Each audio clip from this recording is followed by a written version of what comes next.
Well, hi there. On a beautiful spring day in a part of the world which is spitting distance from where I live, which I love so very much. Gloucester, South Gloucestershire is stunning if you've never been here. Now, as the title of this video alludes to, according to me,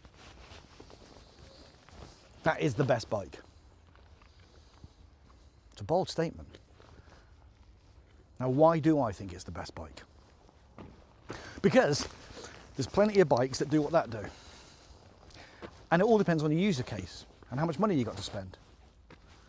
And the subject of money spending, I've started a Patreon. If you follow this link below to this Patreon, you get to support this channel, which would be nice. But don't if you don't want to. And if you don't want to do that, hit subscribe. But anyway, why is this bike the best? I think I've owned 27 bikes. That's number 26, because I got rid of the K1600, which was bought after that. Well, actually, there's a qualification there. I haven't owned 27 bikes. I've owned, I think, 4 of them.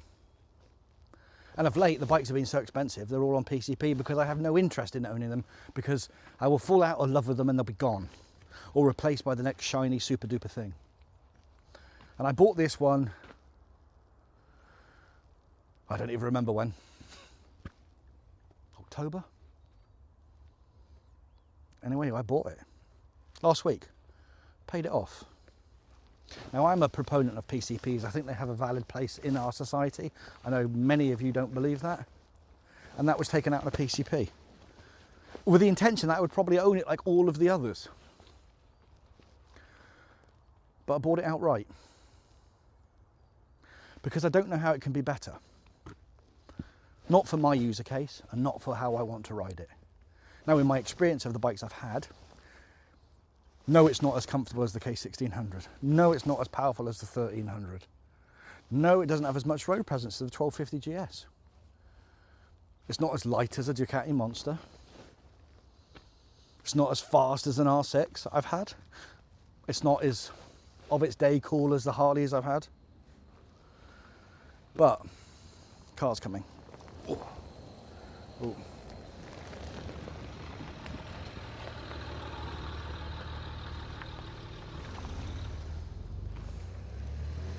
But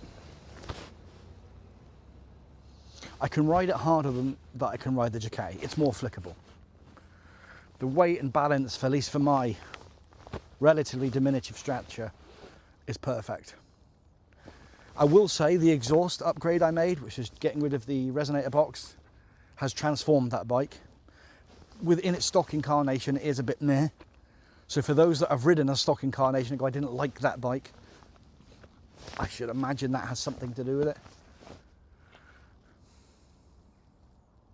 Now, the thing is with that bike, of all the bikes I've had, the big bikes, the 1250GS, the 1300GS, or the K1600, which had its problems, the trip I'm about to embark on, they were probably on paper better suited to do it than that. But that's the one I want to do it on. That's the bike I want the story with. And interestingly, on my Ross Ride score, it didn't score particularly well.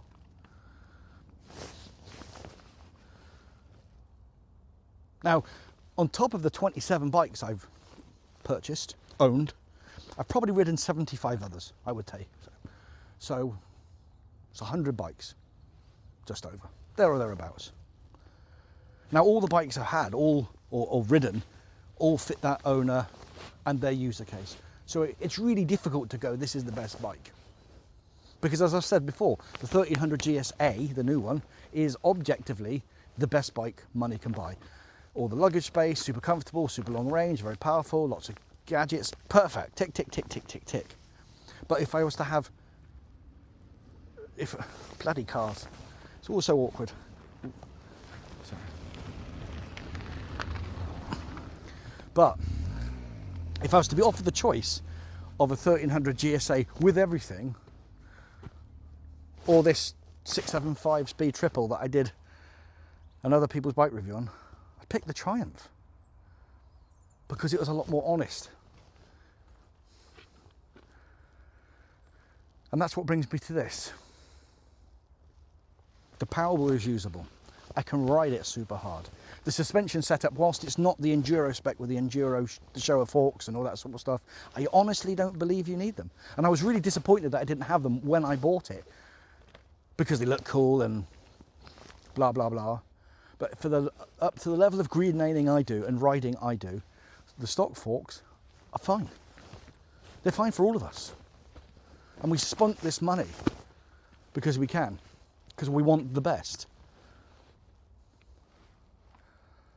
So the power's right, the handling's right, the fuel capacity, 14 litres, 180 miles, that's long enough. The whole reason I started the idea of doing this trip was after the 1300 GSA, going, I don't know where you're going, where you need that much fuel and that much luggage. It's not possible to need it all. It'd be nice to, but at the price of 24 grand versus 14, I think it's difficult. We all have our opinions about motorbikes and our preconceived ideas what a good or bad bike is. And beauty is very much in the eye of the beholder. Some of you might look at that and go, that's fucking awful. You should have bought a ... And you know what? According to you, I probably should have done. And you're probably right. But I bought that. And it has far exceeded every expectation, every conceivable idea of how I'd want to use a motorbike, how often I want to ride it, how hard I want to ride it, how far I want to ride it. And I'm willing to put my hand in my pocket and pay the thing off. Anyway, if you could hit subscribe, that'd be awesome. Cheers.